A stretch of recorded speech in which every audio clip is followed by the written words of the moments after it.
రామారావు గారు వర్ధంతి సందర్భంగా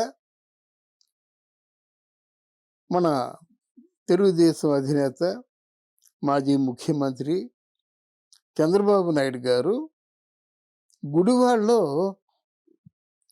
ఒక మహాసభ, బహిరంగ సభ ఏర్పాటు చేశారు.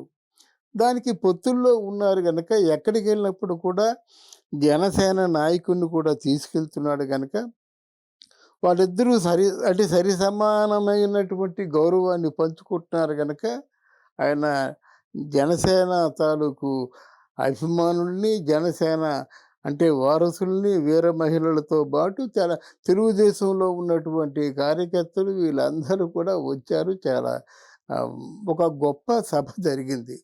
ఇక్కడ ఈరోజు గుడివాడలోను మాత్రమే సభ పెట్టడానికి చంద్రబాబు నాయుడికి కారణం ఏమై ఉంటుంది? ఇంతకుముందు ఏదో మామూలుగా ఆయన తాలూకు నైజం అటువంటిది. నోరిప్పితే బండ బూతులు, అందుకే ఆయనకి బూతుల మంత్రి అని పేరు పెట్టారు. ఆ బూతుల మంత్రి నెల ఉన్నటువంటి ప్రాంతంలోనే ఈయన ఈరోజే బహిరంగ సభ పెట్టాలా? అది మీకు నందమూరి తారక రామారావు గారి మీద అంటే మీ మామగారి మీద మీకున్న అభిమానమా? లేదా మీ తాలూకు పార్టీని వ్యతిరేకిస్తున్నటువంటి ఆ కొడాలి నాన్ని కంప్లీట్గా అభాసపాలు చేయడం, అసలు నువ్వెంతరా, నీ బ్రతికెంతరా, నీ ఊర్లో నేను బహిరంగ సభ పెడుతున్నాను కాచుకో అనేటువంటి వార్నింగ్ ఇవ్వడమా? మరి దీన్ని ఎలాగ ఆలోచించాలో అంటే ప్రేక్షకులే ఆలోచించుకుంటారు. కానీ ఏదేమైనప్పటికీ కూడా ఈరోజు ఇలాగా గలాభాలతోని, కొట్లాటలతోని, అలాగే పోలీసులు లాఠీలతోని జరగడం మాత్రం ఎంత మాత్రం శ్రేయస్కరం కాదు. ఇద్దరికీ శ్రేయస్కరం కాదు. పోనీ ఇక్కడ సభ జరుగుతుంది, ఆ రోజే కొడాలి నాన్నగారికి పౌరుషం పుట్టుకొచ్చిందా? అంటే పౌరుషం పెరుక్కొచ్చిందా? అంటే ప్రతిరోజు నేను చెప్తున్నాడు కదా, ఎన్నో బూతులు మాట్లాడడం అది సంస్కారహీనం. అది ఆ మాటలు మాట్లాడలేం. కానీ ప్రతిరోజు కూడా తెలుగుదేశం మీద విరుచుకుపడుతున్నాడు. ప్రతిరోజు కూడా పవన్ కళ్యాణ్ మీద, జనసేన మీద, వీర మహిళల మీద విరుచుకుపడుతున్నాడు. సరే, సభ జరిగింది.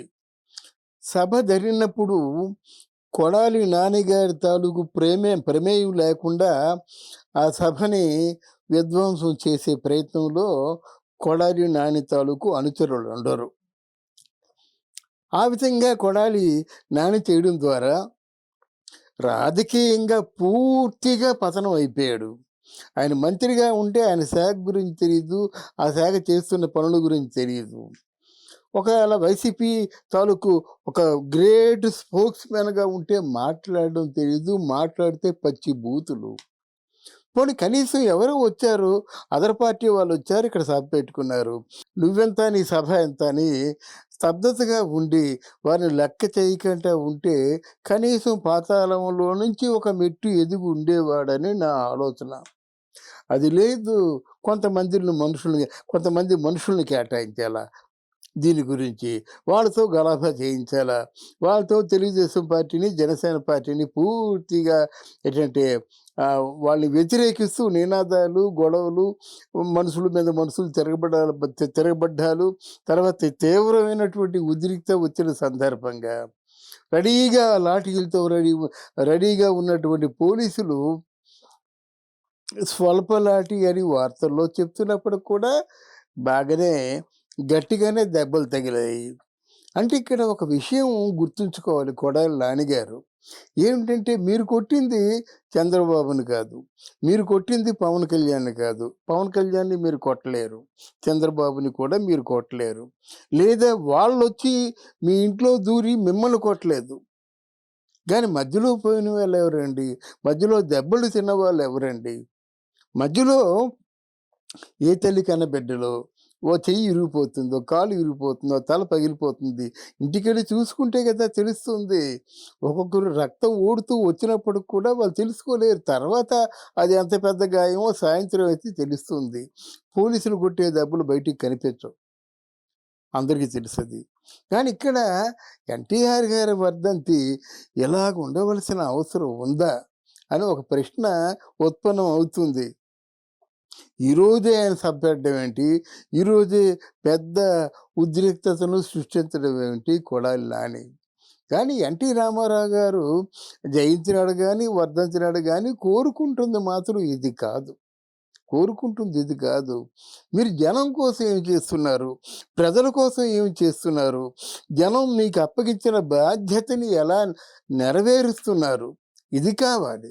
అంతేగాని ఏదో కొట్లాడుకుందాం, దెబ్బలాడుకుందాం, వాళ్ళకంటే మా బలం ఎక్కువుంది, మాకంటే వాళ్ళ బలం ఎక్కువుంది, వాడు నాకేదో దేనితోనో సమానం. ఇలాంటి పిచ్చి పిచ్చి వాగుళ్ళు, ఉన్మాద స్థితిలో మాట్లాడే మాటలు దాన్ని ఏ రాజకీయ నాయకుడైనా మాట్లాడితే బాగుండదు. అసహ్యంగా ఉంటుంది. ప్రజలు అసహ్యించుకుంటున్నారు ఇప్పటికే. ప్రజల్లో చాలా తీవ్రమైన వ్యతిరేకత వచ్చింది. ఈ సందర్భంగా ఇంకా మీరు రెచ్చిపోతే, ఇంకా మీరు అధపాతాళానికి వెళ్ళిపోయిన వాళ్ళు అవుతారనే విషయాన్ని కొడాలి నాని గాని, సంబంధిత పార్టీ పెద్ద మనుషులు గాని, లేకపోతే వాళ్ళతో చేతులు కలిపి ఒక గూండాయిజం, దాన్ని గూండాయిజమే అంటారు. ఎందుకంటే అకారణంగా ఇతరుల మీద తిరగబడడం, అకారణంగా ఇతరుల మీదేమో ఒక వార్నింగ్ ఇవ్వడం, లేకపోతే కలియబడడం, లేకపోతే చేతికందిన దెబ్బలు కొట్టడం. వీరు కొడతారు, వారు కొడతారు. దెబ్బలాట స్టార్ట్ అయిన తర్వాత ఎవరు ఊరుకుంటారు? ఎవరి చేతిలో బలం ఉంటే, ఎవరి చేతిలో ఒక ఆయుధం ఉంటే వాళ్ళు ఆ భరోసా తీసుకొని కొడుతుంటారు. చేతిలో కర్రలున్నోడు గట్టిగా కొడతాడు, చేతిలో కర్ర లేనోడు మామూలు కొడతాడు, రాయున్నోడు ఇంకో గట్టిగా కొడతాడు. ఇలా వాకి మారణాయుధాలు ఇవే కదా! ఇది అవసరమా అని ఒకసారి కొడాలి నాని, మరి ఎంతైనా ఎన్టీ రామారావు గారి భిక్షతో చంద్రబాబు నాయుడు అంటే ఆయనకి ఏమీ చేయలేదు, ఒక 420 గాడు. మరి ఎన్టీ రామారావే మా దైవం అంటారు. మరి ఎన్టీ రామారావు పేరు పెట్టుకున్నటువంటి తారకే మా దైవం అంటారు. మరి ఆ దైవానికి మీరు ఇచ్చేటువంటి గురుదక్షిణ ఇదేనా? ఆ పార్టీలో పుట్టి ఆయన తాలూకు అంటే రాజకీయ తీర్థం పుచ్చుకొని ఇంత స్థితికి, ఈ స్థితికి ఎదిగిన వాళ్ళు ఆయన తాలూకు ఆశయాల్ని అన్నిటినీ నెరవేరుస్తున్నారు. ఆయన తాలూకు లక్ష్యాల్ని ఎన్నిటిని నెరవేరుస్తున్నారు. ఒక్కసారి గుండె మీద చేసుకొని ఆలోచించండి. కొడాలి నాని పాతాళానికి దిగజారిపోయాడు. ఇది మాత్రం తథ్యం.